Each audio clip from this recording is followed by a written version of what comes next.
কসম, এই চারটা কসম করে কে বলে আল্লাহ তাআলা বলেন লাকাদ খালাকনাল ইনসানা ফি আহসানি তাকওয়িম।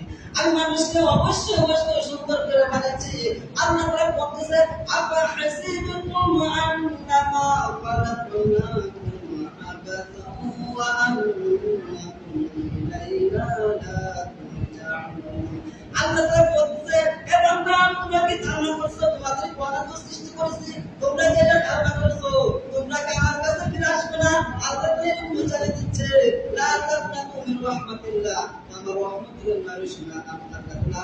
আল্লাহ নবী বলেন ইন্নাল্লাহ ইয়াবসুতু ইয়াদাইহি বিল লাইলি, তোমরা যতই রাতে